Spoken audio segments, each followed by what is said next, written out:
Berlin. We are here in Prague, cheering for Jiki, cheering for Carzzy. Let's get it, boys! Awesome! I mean, this is from earlier. They can't see us right now, I don't think. But if they do, hello, everybody in Prague. Thank you so much. I hope you're enjoying the co-stream. They have a lot to cheer for, depending, you know, on who they're cheering for as well. I assume it is Vitality, of course. And unfortunately, they haven't been doing too well. That was rough, and I don't think I got to see a lot from them. I'm quite disappointed, you know, because they were a bit too reserved. Where is the flip? Where is the let's go in? Where is the action? It was a very slow-paced game. I mean, I feel like their heart and their mind said something else at points. I remember distinctively that Hylissang situation where he was in the brush in the bottom lane and he was just waiting and waiting and waiting and waiting, and I feel like he was conflicted, but yeah. I mean, it's kind of that game where like someone dies and then you have to wait for the guy to come back on the map, and then you want to set up a play and then someone dies again, and then it just this kind of keeps repeating, so you don't actually make any proactive progress in the game. That's kind of what happened to Vitality. It was like they were kind of in a stalemate the entire game, and it was hard for them to actually get a foot inside of the game. I like it, I like it. I do wonder, though, if that's like part of some of the issues that they had to fix as well, because that's what they spoke about in the pregame. We're having less aggression, we're not inting our tempo. And I mean, they really didn't, but they also weren't dictating the tempo. They were often in a position where they weren't the one controlling the game, and that really made it difficult for them. And they got put on the back foot, right? I know someone that entered the tempo quite a bit. Oh, yeah, who? It's one of our criminal masterminds, Don Hylissang.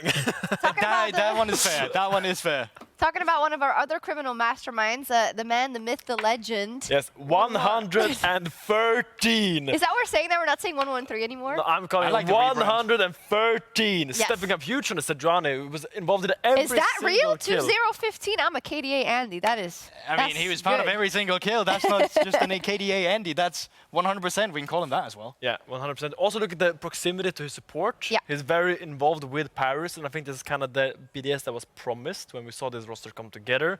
We expected the strong core from last year together with 113 and Parus together work really well on the map to be proactive. And I think this game, they punished Hylissang's ins very well. And I think the first gank was really creative. Yeah, let's take a look at it as well. When in one of our first meetings, I think, Finn, I think you say you love how 113 likes to play, because you never know if it's going to come up heads or tails or if he's going to lose the coin altogether. And this was very ingenious. He did 3 bot side camps in the top gank, which is very weird. And here we see the overextension by Hylissang going deep into the jungle and 113 being there to punish, defending the play really well. We're going to see a similar fight in the same area, and it just kept being 113's game. I feel like Vitality marched to his fiddle, and it was like he was dictating them like they were snakes. Yeah, and I think even from the early game, the first one that you had, right, you see it completely screws with the Nako's matchup, who actually did really well in the first levels against Irrelevant. Then on the other side of the map, Vitality can't pull off the dive. They go for an early engage with Hilly, he takes a tower shot, and then the BDS bot lane outplays it, so you don't lose anything on the other side of the map as well. You're continuously in a position where BDS is just dictating the pace of the game, and I really have to give them credit, because I feel like they improved a lot from what we saw last week to this week. They weren't just desperately starting something up. I think they were very meticulous in their planning, and that was the BDS that I was really missing, so super happy about that game 1. Yeah, I think, though, together with the draft being in a better place and the play being in a better place, that is what we come to expect from Vitality. Would you characterize them generally as a team that waits for mistakes as opposed to is proactive? Because it kind of feels wrong by saying it, because often I know they're playing very forward, right? But in some instances here, it was almost like they had nothing to catch. I mean, sometimes I think Vitality really tries to force mistakes from you. They like pull you into their fights. I think this game, BDS just showed really good scouting, and they were really aware of, okay, Hylissang is going to go in for this deep ward now. We're going to be there to stop him. And I think Hylissang keep trying to bait these fights, but it was just always on BDS's terms, and it just never really worked out for them. Yeah, I don't think it was done in a clever way from Vitality's side at all, actually. Because, I mean, you even remember back into the game, like, it reeked of desperation. The way that Czajek dives in on an Asir. Yes, it's cool when you get that shuffle, but it's only 1 out of 10 times. That's actually the good shuffle. Most Asirs, you need to stand in the back line. You can't put yourself in there. You had the Ezreal, Carzzy playing the Ezreal. You have that Asir. There's late game potential, right? But it just felt like they didn't have a way in the game at all where they could actually stabilize that and then find a point where they could play around it. They were just sending each other in, and that never went well for them. No, you know, I'm the biggest Carzzy defender, especially when he's on Ezreal, especially in a mid to late game, but it was kind of doomed. I'll even admit that. And the man's still sick, right? That's what he said. So, apparently. He is sick. In game play as well. It's very unfortunate. So, when it comes to Fearless, this is where it gets interesting, though, as we head into Game 2. Could you summarize for me the issues that these teams had in Week 1 when it came to Game 2s? I mean, for BDS, we talked about it a little. I think it was damage profile, perhaps? Yeah, it absolutely was. I think BDS, they just got too pinched in when they went into that Game 2. I mean, maybe it mattered that they lost the first game, so going into that second draft, you weren't really thinking completely clear in terms of what you needed to do. This time around, though, I think it should be easy. You just want to have things where you can fight around the objectives. Yeah, and also first game, they banned 3 junglers. If they feel like they will get pinched, they can just leave one of those open and trade them, as we said before. You can trade these junglers and just make sure that you draft it more stable. Crucially as well, they actually banned away one for Nidalee early. I imagine we will see the same ban there, unless they are just so scared of him. But I'm really looking towards the bot lane now, right? Because now you got Corki and Ezreal out of the way, but I still see that Kalista. I still see that Varus, right? I'm seeing champions where there's potential for playmaking. And I think if Vitality's game were too slow or they lacked a way to dictate the game, their bot lane couldn't play throughout the priority. Mid lane, no priority. The Cassante had in the beginning, then was shut down and struggled again. So for Vitality, you need someone where you can play through so you can actually make the moves that's not just Hylissang sitting in a bush and waiting around, right? You want something where you dictate the pace. Yeah, and it's going to be this kind of game 2 handshake that happens almost every Fearless in Europe, at least. Game 1, we get Ambessa, Cassante top lane. some variant of it, okay? Someone is playing Ambessa, someone is playing Cassante, but now the top lane champion pool kind of opens up, because when they 2 are gone, unless you're G2, which you don't care, then every champion is just available. You can play the Jaxes, the Nars. I'm really surprised we haven't seen more Jaxes and Nars from Irrelevant, because I thought that was like by far his strongest champions last year.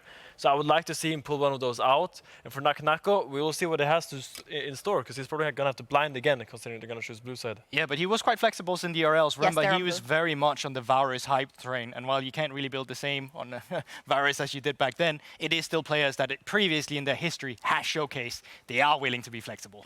Yes, we'll see indeed. I feel like at this point in the draft, as we talked about in Ready Check, right, you shouldn't be in that much trouble in terms of, oh, I don't have anything to play. That's not something that occurs. It's more that everything that cascades off that, being, okay, yes, I can play this now, and this is actually pretty good, but it's not cohesive in the comp, or it's not good against the enemy comp, or it's not a tempo that we are comfortable with playing because we haven't practiced it. It's almost like there's endless possibilities now. I mean, if you are not finding picks now, then no. Then it's too early. It's too early. Finn's like, get me in. No, I'll play Glenn. No, I'm very comfortable here. Yeah. But yeah, I want to see what they have in store, because sometimes you can come into game 1, go out swinging, you try a draft, and then you have a few stock up for the rest of the game. So we're going to see what they have planned. Pretty stock standard. No, absolutely. But this is where I want that creativity to shine through. I mean, we're getting rid of the S tiers. All this allows you to do is go down that A or B tier list. If not now, then when? Because this might be your last game if you are Vitality. So this is the most important draft that you're going to do in this winter split. We heard, of course, from Pad and Hylissang in that little snippet on X that none of them were happy with how they drafted last week, particularly when it came to 1-2. So I feel like we want to take specific interest in where they're going to go there for Vitality. Because if you get off the wrong foot, Finn, it's kind of doomed from the start. And it starts at the bans. Yeah. Bans set up your 1-2 crucially. I will hammer this home until people get it. The bans set up the 1-2, and they stick with this Nidalee ban. They want to keep 1-1-3 off the Pokecoms.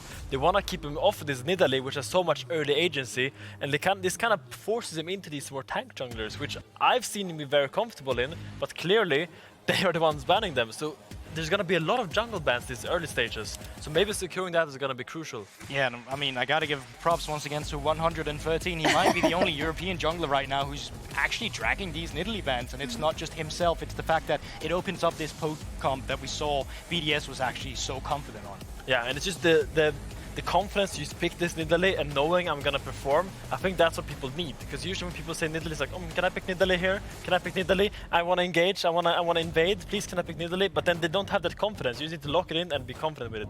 As we see here, Lyncas is selecting the Wukong. Crucially, as I said, with so many jungle bans out, picking that jungler becomes very important. And Wukong is his choice of primate. Yeah, I actually thought that maybe BDS was going to overload the drafts a bit here, to your earlier point as well, Finn, where you can make sure there's so many opportunities. But now with Vi out of the way, are you just looking back to go back on something like the Viego that we have seen? Viego. Yeah, I mean, it kind of can come through. Same ballpark, if it is a Xin Zhao, you are looking toward the skirmishing. But this is already, like, 5 junglers are already out in our game too. Yeah, and now you want a mid laner that is down to skirmish in the rivers. You have a Wukong and you have a Viego. These people want to walk in the river and jump in and start a fight, knowing You don't have a Viego. their mid laner. Xin Zhao, I'm so I know sorry. you're in love with Viego, but Yeah. it's actually Xin Zhao. Yeah, but you want a mid laner that is down to jump in with you, which I don't see in the Orianna. The Orianna is a bit more slow, so I reckon Yeah. maybe we're gonna see like an Aurora here from It's just Czajek. ball delivery, isn't it? Aurora is banned, my bad. But maybe we'll see a mid laner that's actually down to take these river skirmishes more, because that's what I wanted from Vitality. I want them to have the tools to take these fights aggressively, and with this Orianna being picked, I think there's an opportunity here to seize. One of the first game we saw Czajek in week 1 of the LEC, he was playing against Nuke actually. Solo killed him on the Talia. This time around though, it is going to be the Ahri as well coming through, so he's still finding that skirmish potential with a Wukong. The thing with Wukong is that while he has engaged, and he has the possibility of going in by himself, he rarely wants to be that person doing it. He needs someone else who's there for the engage with him, where he can then latch onto it and deal all What's the this damage. now? All I'm ever hearing is you need good engage, and now it's not good enough. That's a Wukong. I mean, you want more than Wukong. Okay. Gragas can give you a bit of frontline. Have you dived in? You do your first ultimate, you spin, you get CC, fight something, Okay, and then you fair die. enough. It's You want fair someone enough. with you. Fair enough. Gragas bind is very weird. It really makes it easy for Irrelevant to just lock in a free Gnar here, or any tank of his choice, because Gnar just does so well into the Gragas, but it's gonna be the AD carry that they want to secure early. I mean, for right this now they're just activation. hovering the one that were banned out, but you are right. We said this earlier as well, right? Renata, or not Renata, Kalista, very synonymous with Renata, Sure. and Varus obviously were the ST options available there. But this is very telling. To me, this is Vitality telling Naak, we want to drop our bot lane to 4-5, we want to pick a cool combo there, so you need to blind pick your top lane now. And that's why it goes for the Gragas, because that's like, okay, you want to blind pick top Gragas, it'll usually do the work. So I think they have something maybe in store for us in the 4-5. That's so difficult, because if I'm BDS right now, I'm just I'm just counter picking top lane and I'm saving my support for R5, and then like whatever 2v2 you're really looking for, I mean, it's going to have to be so strong that you can blind him that there's not really an R5 responsible. Yeah, there are obviously many AD carries still up. We're only in game 2 of Fearless, but I'm thinking about the Nyla. Like the Nyla with the Carzzy played it before. It was very true. strong Yeah. against Xin Zhao, because Xin Zhao can't get his knock-up against the Nyla. Very true. That is an option. We will see what Carzzy goes for, but it is going to be some kind of combination with Hylissang as they're picking at the same time. But Finn, you were talking about the now, right? What's the second best if you're banning out top laners right now if you're Gragas? Classically into Gragas, you can just pick any tank that can just kind of get pushed against him once you have some magic resistance. You can also go for classic Aatroxes. Aatrox has been a classic counter to Gragas, but I think with the Gnar out, all the really solid options I think are, like, I think Gnar is by far the strongest counter to Gragas that you could pick here. So I think maybe they should have picked it on free, but we'll see what they have planned. I do wonder if we just see a handshake and they ever just go on here and fall, right? You have a very teamfight-esque composition already. But right now they are having supports here, which would open up the bot lane possibility you were talking about. But Finn. I think they're suspecting this Gragas might be a flex. I think they're a bit scared that maybe Detective Hylissang Finn actually on the pulls out. case again. I think they might think this Gragas might be a flex, so they're actually scared of not picking their top laner now, because they might be the one getting counterpicked instead. So here Carzzy and Hylissang are going to have to dig deep into the pools and see what it's going to be. Is it going to be a Nyla? Is it going to be a... I'm not even sure what's open. Ashe? There's a lot of AD carries out. It's going to be the Zeri, actually. You were smelling this in game yes. 1. Not that it was a good spot for it, but it's coming Yeah. in here. I mean, the Zeri Lulu, it's just like a very slow early game, and it gives the Wukong a lot of time to just farm up, because he doesn't have any urgency in the bot lane. But do you like that? I think it might be a bit hard for them to dictate the early game now. They're going to be just waiting more for BDS to come into them. Yeah, I and was make a going to say mistake. you wanted them to be proactive. Yeah, I mean, Hylissang, I'm sure, is going to flash in and ult himself to create a fight. I don't know. But here we see the R5 going to be that Sion. I think any tank will do here, whatever you prefer. Sion, Ornn, Mundo, whatever works well with your comp that you enjoy. Sion is just going to go full bow style, proxy maybe, and push him in deep. I am surprised we haven't seen more Lulu, actually. I think when we're going to Fearless, it's something that we're going to see more as the engage support comes out. It's going to be really difficult answering that. I mean, most traditionally we see the Blitzcrank, but I think in a position where you draft around so much around the front line and engage, having that enchanter to really just boost up an AD carry becomes so pivotal. And right now, Vitality in that game 1, they lack some firepower in those team fighting. They got something to play around with. Yeah, and a lot of responsibility. Look at their comp. Lyncas is the only real way to start a fight, with because the Wild Growth is going to come onto the Cyclone as a combination. So it's all about, can Lyncas find an engaged possibility, or will they fall behind? But on the side of BDS, right, that is probably one of the most BDS drafts we see, right? Is that front to back. It's what we saw all throughout last year. It's a perfected team fighting comp that is so stuck in standard that they're so Hey, comfortable this is with the it. sign was for you. Did you see it? For me? It was for GB, yeah. First was for GB, yeah. It was for you, GB. Don't worry about it. Yeah, you can look at the replay. Don't worry, I'll check go the back in the VOD and I'll have a look at that. Anyways, on this side, a lot of praise for BDS's side of the draft, at the very least. What do the casters think? I agree. I like BDS's side of the draft. It is very much what BDS like to do. You know, team fight front to back. I think Vitality do lack a bit of engage, and we talked a little bit about it in the draft. We expect they're going to go for a lane swap early on, which I think BDS kind of expect as well with the Sion locked in. But we'll see if Vitality can strike back in this series, or if they will be taking a 2-month vacation, month and a half, about that, before they come back onto the LEC stage. Is it Gabagoo, Gabagee, BDS, or Vitality? Oh my goodness. This hum slander. he was trying his best. I blame the sign in the crowd. It got the brain working. That's a dangerous thing for anyone involved, really. That can always be a risk. Lyncas and 113 will meet in the jungle. 113 on the losing side of this, especially with Nato having the easier path to join up with his jungler. Czajek looking for a bit of Foxfire. This is important, actually, because we actually see... I was chatting with Jackies about this after his recent series, because he played Ahri with the Airy rune, saying, well, he doesn't like playing around rune cooldowns in laning phase, because it can be kind of awkward playing around stuff like the electrocute or, you know, a couple of the other ones in the electrocute tree. But if you drop Alt Hunter, it really locks your build in a different way. Folks, I play a lot of Ahri. I need to do this. I need to do this. But having the Resolve secondary can help you get through the laning phase early against the Orianna. And what you're looking for in this game as Vitality is as early an effective fight for Ahri and Wukong as possible. And if Ahri can get a Dark Seal before that fight, it really changes the entire game. So eyes on this mid lane laning phase and see how quickly Czajek can get out of it and get active. Czajek got out of the laning phase relatively unscathed in the last game. It was only later on that Nuke really started to take over on that victor. It's BDS initiating the lane swap, with the sign going down towards that bottom side. Carzzy and Hylissang obviously now know, because they see Ice and Parus showing on that top wave. Looks like Nato might path towards mid. Is it Body Slam first for the Gragas? Body Slam flash, always a risk. Nuke just walking away. Wave not in a great state for him, trying to get over to his jungler. Nato is just going to be a nuisance. He might be, but he's also going to do a decent amount of damage too. He's going to get good amount there. Now, as soon as Czajek gets up to level 2, next electrocute, there's a bit of threat if Nuke does it. Oh, no, he's 1 minion off, so actually he's going to be completely fine with that one. Oh, flash charm immediately, the Foxfire as well. Nuke with the shield. Oh, Czajek just unable to get the extra damage down. I knew it was close. You could tell it was close. Using the XP advantage gained by Nato roaming in. Can't quite get the kill, though. Does force Nuke to teleport back early, back into that lane, though. So that's a small win for Czajek. Losing the flash. Price to pay for it, though. Nato going to TP back up to the top side. The wave already crashed, I believe, so he did lose out on some of that experience. You can see only just getting up above level 1, whereas Irrelevant's already on his way to that level 3.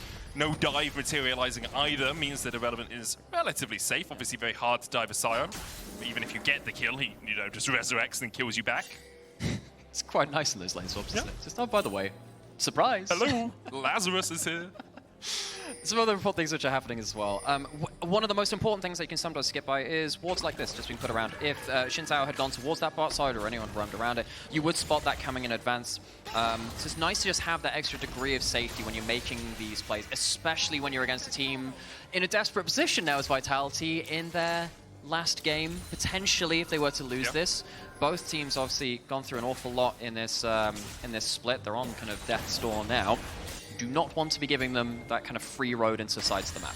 No, you really don't want to lose out in the early game in a game like this. Lyncas is pathing his way down towards bot side. Irrelevant's going to back away from Carzzy. Lyncas here has that red buff for the slow. Irrelevant still has his flash and tanky enough just to walk away with the grasp proc. And that's okay. The wave's not exactly okay though, and you can see he was up that far because the wave had been frozen by Carzzy, and I think that's very intelligent at this point. Sion gets access to farm in almost all lane swap scenarios. Not like this. You need a turret there to protect you, and you say, you know, surprise, the zombies there. It doesn't really work when you're in the extended lane like that. Important thing though is Irrelevant now can TP up to the top lane, and we see Ice and Parus coming down towards bot, just like evening out the swap that happened earlier. I was told by VIT that we have to talk about something at the start of this game, and I missed it, so I'm going to bring it up now. that. What do we got to talk about? You guys can chat in WhatsApp. If you scan the QR code on the screen, there's an LEC WhatsApp channel. It's news updates, fan votes starting on Monday. Scan the QR code. You'll be in the WhatsApp group. Isn't that cool? Yay, communication. Yeah. Isn't it a wonderful thing? They tell me I'm not meant to have my phone out while we're casting, though, so I couldn't actually get the code quickly enough. Hopefully someone's got my back then and I can scan This is it what later. rules. You could have been a rule breaker, much like 113. Oh, sorry, 113 Yes. in Hylissang. You know, the future that we could have had. I'll be honest, Hylissang's rule breaking in game 1 didn't inspire too much confidence in me. On the Lulu, hopefully a little bit less frontlining. As we see that standard lane down towards the bottom side once again. A slight lead for Ice in terms of CS and gold, but not too much to write home about so far. Okay, so next big things I think to look at are where are our junglers going to get involved around. The grubs coming up in a minute, especially with the first ult coming through from the game, from the Ahri, which we highlighted earlier. Could be a good tool for Vitality to get ahead. BDS, I think they're happier playing things slow because they have a very traditional front back. They still have the Xin Zhao, that's okay. But I think with the Wukong Ahri, you want to get off the ground early. So watch for Vitality and see how they find inroads. Going towards the Dragon right now. 113 starting up with his bot lane pushing through. Nuke also has the push in the mid lane. Doesn't have level 6 yet, whereas Czajek does. And Czajek will try and work his way across. Parus splashing forward for Hylissang. The heal coming out as well. 113 diving in, and Hilly's dead for first blood. Czajek chunked out by Nuke as well. And now Lyncas needs to get away from 113 and Parus. Ice keeping Carzzy at bay. Nuke kills Czajek. Lyncas dies. Carzzy, well, you can cleanse, but do you get away? 113 didn't want to tank the tower, nor does Parus or Ice. Carzzy's able to survive. We've said that a couple of times in the last couple of games, but BDS very much on the board. Vitality wanted to find an early fight, but when they pick a fight, they're not ready to cash in, really. Czajek gets solo killed a level up as a level 6 to level 5 matchup in the mid lane. Took way too much damage. I think Nuke did a great job of chunking him out before the objective, and I don't think Vitality readjusted their plans accordingly. This is, of course, a really good clutch engage coming through from Parus on his best champion, I think, in a lot of ways in recent years. Comes through. We've had some questions about his level of play in this split. This is a very good engage, though. And you can see on the other side, Nuke, great job at using the Ahri versus Ahri matchup. You have to really enunciate that one. Gets a crucial kill to stop the level 6 Ahri getting involved in the fight. Really well played by Nuke to keep Czajek at bay. Czajek didn't have flash either. Used it, remember, trying to kill Nuke at that level 2 mark. So because of that, couldn't escape quickly enough. Lyncas will be able to take grubs for Vitality, but BDS were willing to give this up in game 1 and already actually didn't take the dragon off the back of that previous play, so just took the 3 kills and then reset. There were champions to be killed. There were champions to be killed, and they were low HP afterwards. So it's like, do we actually really want to risk this, especially with Vitality having death guards coming out of base? You get the extra movement speed towards those tier 2s. BDS in a very strong position, especially with 113 getting those 2 kills. He's already got himself quite a litany of long swords. And I think particularly with that lead, when you don't have a great tanky support, that Lulu can be assassinated, and that's a good flash away from Rell, but that could have been a bit problematic if he'd gone under the turret without his ultimate as well. But yeah, I mean, 113, a player who has evolved quite a lot since his last stint as a good charm. That's fine. Like, it's good damage from Czajek. It was a good charm, as you say, but Nuke will be fine just walking away from that one. 113 did start up the Drake without the mid-prio now, though, because Nuke has been forced away. He does have that teleport, but that takes a while for him to get back into the lane. However, with Parus and Ice coming across, it should be the first dragon of the matchup for BDS. Lyncas wants nothing to do with this, farming through topside. I think Czajek was just seeing if there's anything opportunistic they could do there. This is a really good start for BDS. We said that they are a team that they like to take things in a very disciplined manner. It is a little slower than some of our other teams, but it is effective, as we saw in game 1. If they get to 2-3 items on these big carries, like the mages that Nuke plays and the DPS carries that Ice has gone towards as well, BDS are happy with this, especially with Vitality picking an earlier game composition with their mid-jungle in this game. Carzzy stunned. Lockup coming through as well. Carzzy can look to jump the wall, but he can't get there in time. The CC from Parus into the Chain of Corruption, into 113 following up. Hilly can't save his AD carry, has nothing, no wild growth yet, still only level 5. It's really nicely done by BDS. And as you say, they like to get towards 2 items, but if you can get these early kills as well, all it does is accelerate you towards that point. Absolutely. BDS, some really good plays from Parus, accelerating them ahead of the game. Those the flash around the dragon, the Hex flash there. A lot of value to it. You know, I was a little bit worried for Parus coming into Fearless Draft, thinking, well, he's only going to get 1 game of Rell. Well, he's already had his 1 game of Wukong, that looked pretty good. And his 1 game of Rell, also looking pretty good. And if it works out in a win, that's all he needs to play today. Yeah, and then best of 5s possibly if they manage to beat Fnatic tomorrow, right? But that's still a way away. We'll see if BDS... Can you imagine the scenes? It's quite hard to imagine it because Fnatic still look pretty good. Yeah, they do. They do look good. It would be a big upset. It would upset the apple cart, as you say, if BDS are able to win tomorrow. But right now, they are focused on winning today. 1,700 their gold lead right now. Vitality have struggled today. They haven't been able to find the inroads that they usually look for. Most of those coming through Carzzy and Hylissang, getting advantages in the bot lane. But Ice and Parus have just kept them at bay. 113 has been in the right position at the right time. And credit to 113 and Parus. They've really been the difference makers in these last couple of games. So, what Vitality are looking for to get them out of this hole is a really big play in mid-jungle, realistically. You don't have great early power in the Lulu and the Zeri. You really want them to get to multiple items, which kind of pulls apart your composition a little bit, sadly, for them. But if Lyncas and Czajek can get themselves a separated kill somewhere, maybe you can mount a bit of a mid-game recovery here. Really has to come from them, though, for me. Well, the Grubs seem to be the next point of focus for these two teams. Perhaps that's where we will see Czajek and Lyncas trying to team up. Lyncas is sneaking his way through the top bushes. No vision, but you can see a couple of pings coming out from BDS. They're like, someone could be in here. We don't know where Vitality are right now. Carzzy's going to be forced away by 113. Jumps across the wall, and now Lyncas is by himself. You can see as well, Czajek was starting to move up towards the top side. Lyncas will use the clone, decoy his way back to the safety of the tower. Much like the last game, the ward control coming in from Vitality was really good before that play. The problem is the Xin Zhao is so strong that actually you have the vision, doesn't stop the dude in the enemy jungle just running at you like that, and potentially making a play beyond your vision now. Lyncas will decoy back. It would have been a greedy play from BDS. You know there's 3 people in the area. Czajek getting chunked out. Shockwave dodged with that Spirit Rush from Czajek. And Nuke just getting the ultimate out before the fight is big. His Shockwave obviously very powerful, but Czajek's ability to position and get onto the backline more powerful in this early game. 113 will take another grub. That's 2 so far to BDS, and it looks like likely to be 3 apiece once again between these two teams. With Czajek backing Vitality, it's cinematic League of Legends. They've got a widescreen, they've got some popcorn, they're just watching to see if something's happening. Parus goes in with the Magnet Storm. Cyclone coming out as well. A good double stun, but Parus kind of sacrificed himself here. BDS could have pathed out bot, were a bit greedy to try and get a bit of extra action in. And then Lyncas locks him up. 113 going back in. Ice coming in from the side as well. Lyncas healed up. Chain of Corruption going wide. Lyncas obviously no Cyclone left. 113 dives back in. Again, the Hell Pick shield coming out. And he gets onto the backline, the charm. 113 surviving for a long time here. Healed up as well with the Sundered Sky. Auto attacks in the end. And here comes Sion to try and save the day. Nato in the end will kill 113. Czajek falls as well. Well, Irrelevant's going to chase Naak behind the tower. Lyncas and Hylissang are low as well. There's no wave, though, for BDS, so Irrelevant will just have to act as a bouncer. I can't believe that 113. Okay, no, I can believe he went for that play, because actually, that's 113, baby. He gets a really good turnaround off the back of those grubs. You think they'd have a losing situation. Relevant should be fine here. He's just proxying the wave. BDS, despite the fact that it looked a little bit awkward at first, with Parus going down just after those grubs, did a couple of things really, really well. They fought against the vision control well. I think Nuke's chunks out before these objectives has been very important too. It's just allowed BDS to just play for the Xin Zhao, who has been very, very effective at being a wrecking ball in the right moments. BDS find themselves in a decent spot again.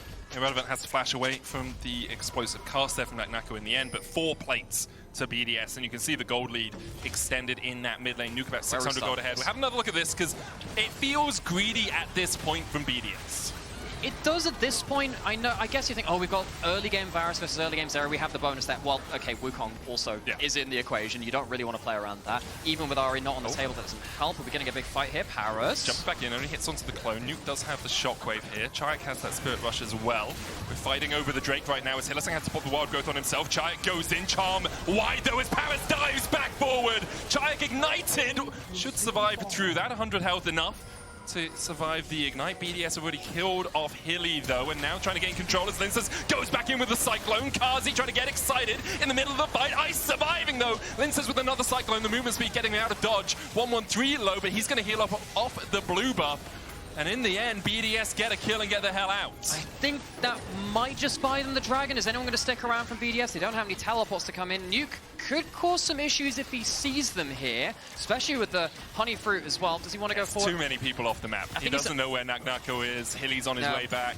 I think Nato being there is the actual threat, because he has the CC. I think Orianna's kind of scary at this point, but BDS, they don't lose the kills, but they do lose the objective. Vitality, very, very close to getting themselves the gold that they would have really liked to get from that. Naak just throws another ult at someone and stand next to his tower. Feels like that's just been on cooldown at this point. Yeah, it feels a little bit like the old school Cassante Q3 into ult behind us. I was like, guys, at some point you have to stop falling for this. But Naak now doesn't have an ultimate, and there's a wave just about to knock on this tower. 1-1-3 going in. Parus as well there to stop Naak from retreating. Lyncas is on his way across. No Cyclone for him yet. Naak with a good body slam. Redemption as well from Hilly will be enough to heal up Naak. Parus low as he tanks up the tower. Nuke though tanks the next tower.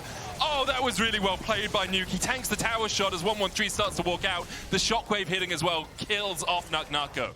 Long range snipe from Ice, comboed up with the shockwave, will deal the damage they need to. That felt like a bit of a heartbreaker the last couple of plays from Vitality. I actually think Lyncas on the Wukong has done a decent job of scouting out the angles. You can see how close it got in that last fight. Right there, you would have thought they'd earned something under that turret, but it's easy come, easy go. It's kind of been the story of Vitality's split, right? They're really close in a lot of games, and you can see what they're trying to do. It just collapses because you don't quite have the damage. Someone's a little bit too far forward and not respecting the reinforcements that will come out of BDS. And now BDS, 3,000 gold ahead at the 16-minute mark. Yes, Vitality were able to pick up 3 grubs and a Drake, but we're just getting closer and closer to the 2-item points for BDS. And particularly now you have the Seraphs onto the Orianna. That really doesn't help you in terms of your assassination, that 1v1, 1-3. A little bit left alone here. Trying to dash away, the Cyclone going in. Dash forward by Carzzy, 1-1-3, falling low. Crescent Guard not enough to keep him alive. Now Parus is in the middle of Vitality as well. Nuke being forced to flash the wall. Irrelevant trying to get the hell out of there as well. Chain of Corruption dodged by Naak. And just as we said things were falling apart for Vitality, they find 3 quick kills. Czajek's looking for more, as he did have that extra Spirit Rush charge come up. Getting the kill. The Ultra Shock Laser not quite enough to kill off Nuke. Carzzy's going to step around the corner. This is Rift held to Vitality, and they've got their way back into the game. That's good. You get 4 Dark Seal stacks onto the Ahri, helps you get a little bit of that value back, which you've lost in the early game, and that fight was taken just before the Shockwave came back up. It only came up midway through for Nuke, meaning he couldn't use that as the instant disengage. The Xin Zhao, which is a bit... Hang on, double TP. Double teal onto Nuke. They're really investing for this. Does he see Naak? I think perhaps he does now. He's noticed. There's a very angry Gragas on his way across. The charm's going to connect. Parus here as well. Can't quite land the stun. Naak gets the kill in time and now Irrelevant. You've got 2 tanks against the damage leaders of Vitality. 1-1-3's on his way here, but you can't get Naak down quickly enough. BDS will start to retreat. And it's another kill over to Vitality. A moment ago, it was 8-2 in BDS's favor. Now, Vitality with 4 unanswered kills. That's really bringing them back into competition in this game. Normally I'd say, oh, double teleports for 1 kill or a couple of kills, does that really matter? Well, I mean, on the other side, they teleported down too. So there's no teleports across the map now. You have the Malignants and the Ult Hunter on Czajek, who's been involved in grand majority of the kills, which means that he's going to get more cooldown from that rune on the Domination tree too. They will be able to make plays quicker than BDS in the cooldowns that they have. Let's see if Vitality can use that. It's also evened out the gold. You can see only 300 gold difference between these 2 teams. Like a minute, 40 seconds ago, I said it was 3,000. Yeah. It's probably one of the quickest gold swings we have seen this early in a game. The entirety of Winter. Naak is pathing down towards the bot side here. Irrelevant does have his flash though and is stepping forward to put a ward in the tri-bush. It looks like Nuke is just going to be farming up top. Next objective, the Drake in a minute's time, but Nuke not having TP would basically have to push this wave and immediately path down through the river if they want to fight. Naak might be able to stop a recall or 2 as well, which is important. You know, Irrelevant wants to get some regen up there. Anything you can delay him by means he can't get onto the map quite as quickly. I've no idea how Carzzy's managed to catch up in gold compared to Ice when it felt like Ice was being involved in a lot more of the kills, 2, 0, and 4. I guess the 2 and 3 on the kills and the assists for Carzzy definitely helped with that one. You're getting towards the point with the Zeri Lulu. If you don't catch them in the engage now, or in a good shockwave from BDS, will start to really become a thorn in your side. Very much agree. Naak has been doing a really good job of creating... I was going to say creating space. You want to say that? He's just such a good bouncer, right? Like, he's disrupting you, trying to get onto the back line. He stops Parus from getting in for engages. You've got the Cyclone there as well for additional CC. Rift Tower put down by Vitality as they look to push through mid. And this is what I'm talking about. 1-1-3 with great dodges. Dodges the explosive cast, dodges the charm, gets the Spirit Rush out of Czajek. Now the Rift Tower's going to knock him up, though. And Lyncas has his driving license. Get it, Max Verstappen on the phone because he's going for more as he dives in. Ice dead as well. Parus falls. Lyncas out of tower range now, will go down in the end. Nuke trying to put the damage back onto Czajek. Carzzy tanks up a tower shot, can't quite get the damage onto Nuke to kill him off. BDS lose 3 again in exchange for only 1. And just like Carzzy, that, shock. Nah, it's not gonna hit. goes wide. Vitality have the gold lead now. Yeah. Despite the early game, and it looked like the couple of the messed up fights from Vitality were going to put them into that slower track game, which BDS felt much more comfortable with. These plays back to back, and great cast from Naak to separate out the teams so they can't immediately fire back again. Buys out the entirety of the Xin Zhao ultimate. He's not a tank unless he has that ultimate, and he goes down very, very easily after that point. Starts to get Ahri ult resets, of course the Dark Seal stacks coming through from this, very relevant too. And Lyncas, this Wukong, has been really effective. It is his career most played. He's getting a lot of value out of it. Ends up falling right at the last moment, but you can see Vitality maybe a little bit greedy going for the extra dive. They thought they could take out Nuke, but with the wave there, obviously hard for the Zeri to actually hit those auto attacks. Gold lead for Vitality, as you say, about 1,000 ahead. 2 items now on Carzzy, has that Runeance complete. Lyncas looking for the flank here. Nuke does have flash, has that shockwave as well. Keep our eyes on that for this fight. Lyncas in a good position. That's now a really big thing. No Xin Zhao ultimate could really change the way they play the front line. Crescent Guard probably, I'm gonna say like 20-25 seconds away from being back up. How much do you want to invest for a Cloud Drake? Only second of the game for either of these teams. The charm onto 113, he's down to half. He steps back forward. Nato looking for that explosive cast as well. Crescent Guard now back off cooldown. 113 goes in, but Lyncas is able to secure the Drake on the back line already. Nuke has been atomized. Parus trying to get in the pit, but the chase continues. Down goes Ice, he's melted. And 113 able to dash to the Gromp, but doesn't have a flash and doesn't really have a hope of escaping this. Czajek lands the charm and buries 113. Oh, BDS might have themselves the physics in Nuke, but Vitality are finding their chemistry. They're getting these combos off the ground for what feels like the first time in a long time, getting a ton of value out of this mid-jungle we asked a lot for. And Nako's cast really added so much to the flavor of that too. Objectives going alongside it as well. BDS, now they are the ones being asked to somehow slow this game down, get it onto more their preferred speed of game. Great charm from out of Fog of War from Czajek. He's using the playmaker of the Ahri very, very well, especially in this early power spike. And I think the front line from BDS just gets a little bit misplaced. Irrelevant isn't really doing the most against the Wukong, and the Ahri trying to zone out the Zeri instead, and that might be fine later into the game, but for now, the people ruling the damage are really that Wukong and the Ahri. Yeah, it's not a front-to-back fight at all for BDS. It's 2 split skirmishes, and your tanks are on one side, and Naak is doing a very good job of keeping Nuke in a battle, and then 113's diving into the pit as well, but they couldn't even land the shockwave on the Ahri. Now Vitality with the false life, with a 3,000 gold lead themselves. Not too much to fight over the next couple of minutes. You can see still 3 minutes on the Drake, 3 minutes on the Baron, but they will be looking to try and take down some of these standing towers. Ice just jumped on immediately to cleanse. Oh God, Ice.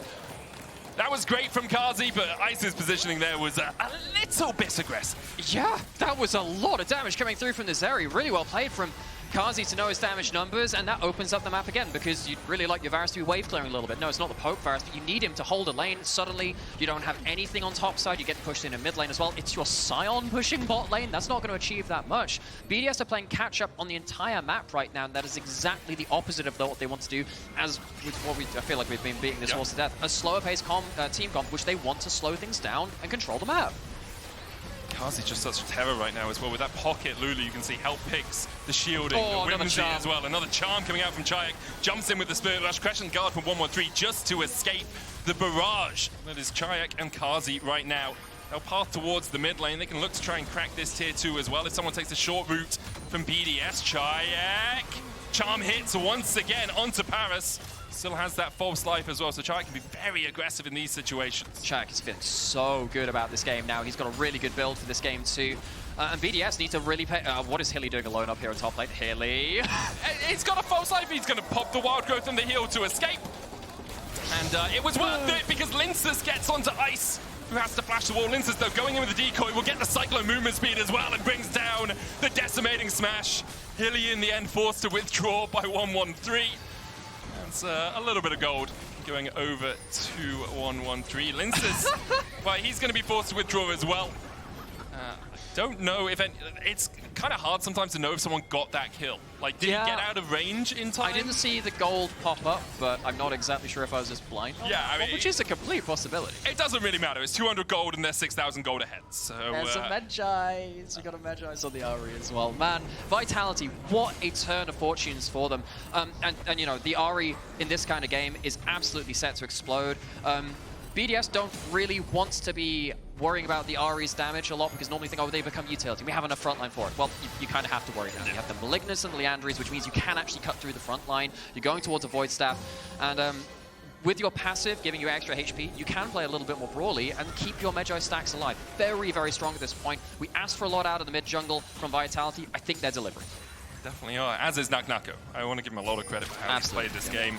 As the Cosmic, Fimbulwinter, and the Zeke's convergence now as well. Very much about using that ultimate effectively in team fights. Next Drake up in 50 seconds, Baron is already up.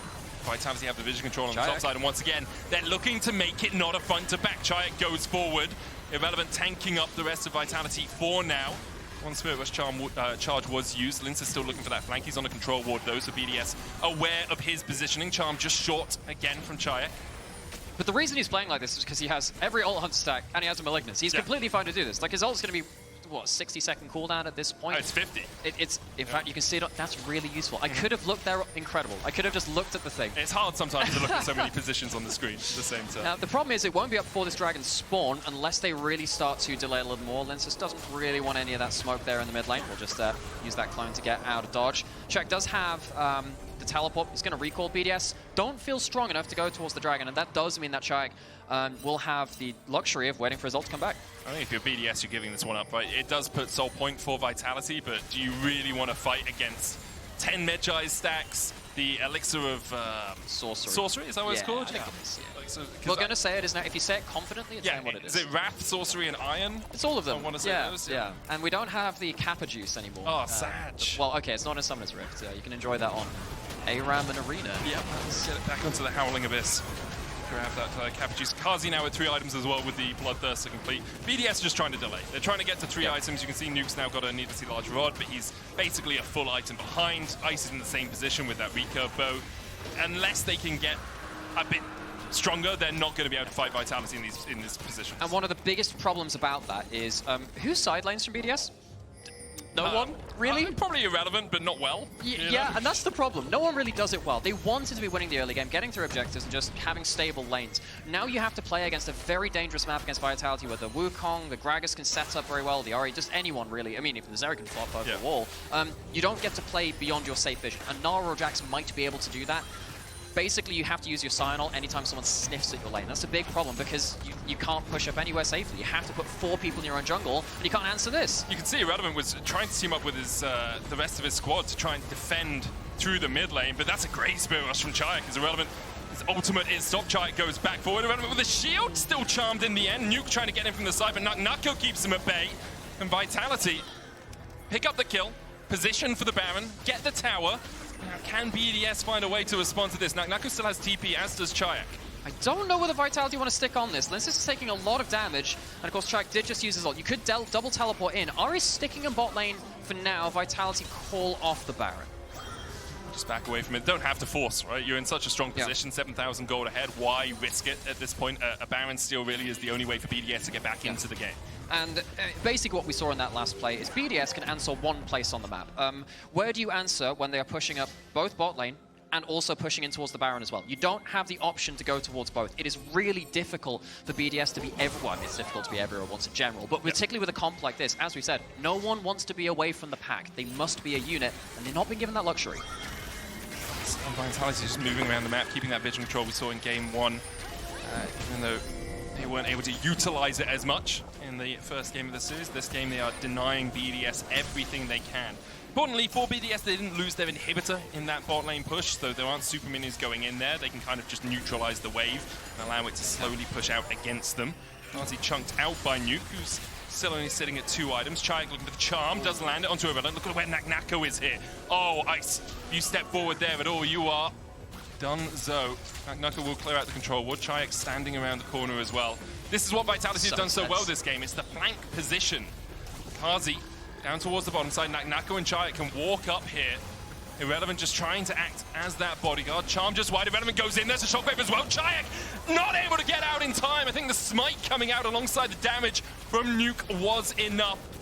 And now BDS have found one pick. Is that enough for them to gain control of this area? It changes an awful lot because Czajek loses his flash and he loses the Magi Stacks. Great from 113 to stack up the Q and immediately go in. No counterplay. It is down to Carzzy and Naak really to buy space for that Zeri to really go off. You don't have Shockwave. It's like Chain of Corruption, Magnet Storm, Naako caught up by Irrelevant. Parus will be looking for the engage here. Lyncas goes in. The Cyclone on the backline with the explosive cast is gorgeous, but Ice is untouched. Nuke able to get out of the back of the fight as well as Irrelevant is falling low. 113 pulled back. Lyncas diving back in and 113 will fall.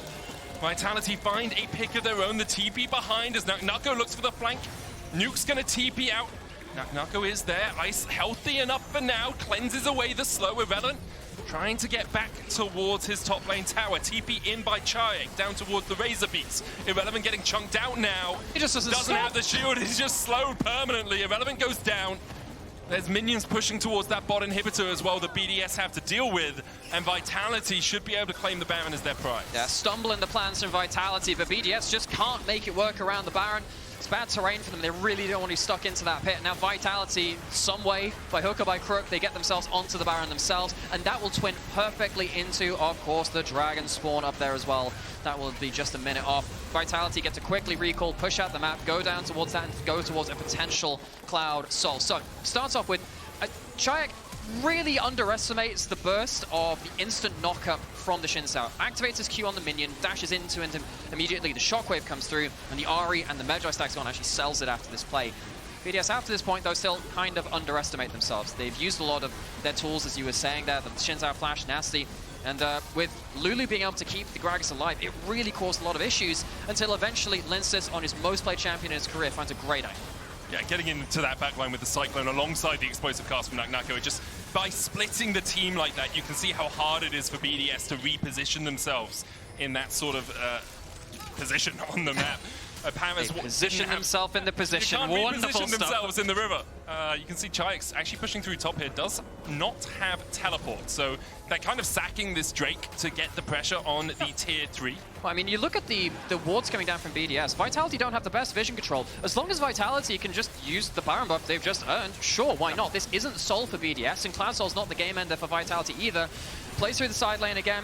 Czajek's going to get himself some good gold there on that top lane turret. There's a teleport back to a Nexus turret to defend this now, actually. And yes, there was an objective bounty being claimed by BDS, but with double inhibs going down, Vitality love that trade. Oh, 100%. Double inhib and the third one still being open in the bot side. You've got a minute 30 left on your Baron. It's so hard for BDS to defend in this sort of position. They are getting towards 3 items. Ice just got towards his terminus, but Carzzy answers with an Infinity Edge of his own, so for BDS, they are so far in the hole, about 10,000 gold down right now. So BDS, you got yourself an objective, and now you have to be wave clearing everywhere. You've lost complete control of your jungle. Again, it's always good to keep up with this. Now you have to play tower defense with all of these wards into your jungle. It is not safe to go into your jungle alone, and BDS have already had problems with trying to clump up. It's going to be very, very difficult now for them to mount an effective defense without bleeding out even more gold. Yeah. It's also how do you find an engage, right? Is it 113 just jumping in into Cyclone, Wild Growth, Charm? You pray yeah. And hope the heavens dispense something. It's really, really tricky. Haven't really seen Parus be able to make an impact in these fights either because of the amount of disengage there is. The Body Slam, the Cyclone, the Charm, the Wild Growth, the Polymorph as well, even as you get in. Like, so hard for BDS to actually find fights on their own footing. And even when they do, the explosive cast then comes out and you are on very unstable terrain. Vitality pushing in, looking to even out this series. They're not done yet in the winter split of the LEC. Naako just being a Naak nuisance on the left side of the fight. Lyncas goes in with a Cyclone onto 113. Parus tries to find the engage on Hilly, but the rest of his team can't get close enough. Parus already down. Naako has the explosive cast. The Body Slam's going to land as well. The explosive cast tight into the wall. Nuke with the Shockwave. 113 still going to get charmed up here. Redemption coming out from beyond the grave from Hylissang. Now a 3v3 erupts as Ike's Nuke and Irrelevant trying to maintain the defense for BDS. Lyncas dashing in. Baron has expired. These minion waves easier to clear for BDS, but still not the easiest as both the Nexus towers fall just to the incidental damage. Charm onto Ice, who immediately cleanses it away. Double super minions in every lane now. Lyncas walking up towards the top side of Relevant, trying to keep him interested in the action. At least another charm from Czajek, and down goes Nuke. Parus back alive. The Spirit Rush charge available for Czajek as it dives onto Ice, who just tries his hardest but can't take down two. Lyncas survives. Nato goes down. Irrelevant to Parus now just trying to clear out the waves. They don't end the game though. And Not quite. I think that shockwave from Nuke, which managed to catch both members of the bot lane from Vitality, keeps this game alive just a little longer. Czajek ended up using the ult just before this. They lose some backline access.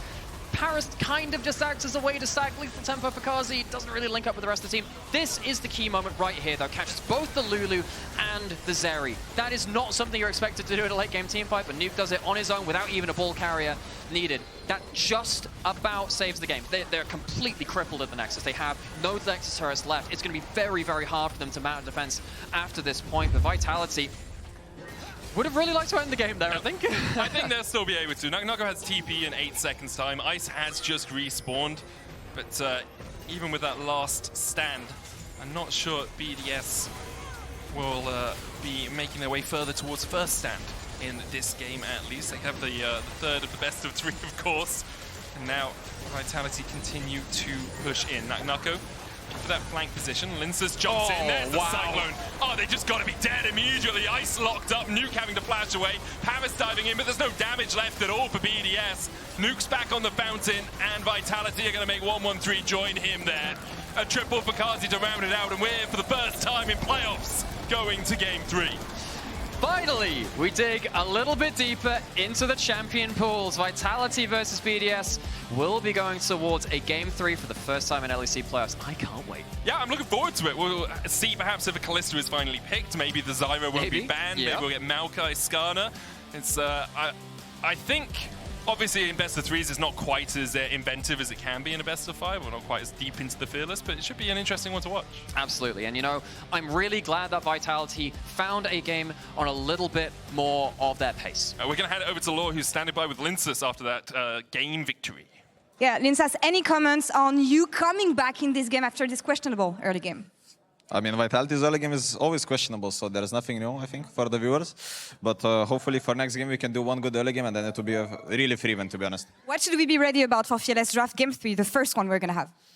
I'm not sure, but there might be some chaos. I think there will be some chaos. Well, I'm going to let you guys get ready for this Game 3. Vitality comes back here in this Fearless Best of 3. Let's see if they can pick it up after the break.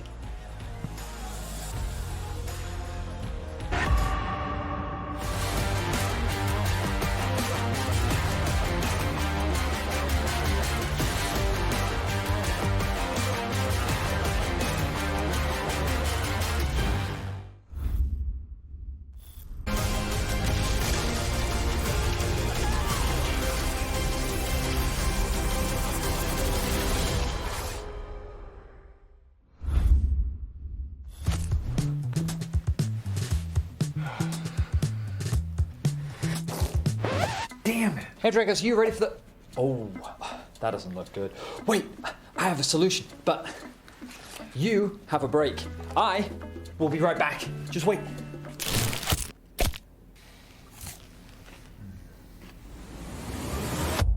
Have a break. Have a Kit Kat. See? I told you we'd figure it out. I don't think this counts. Come on, let's go.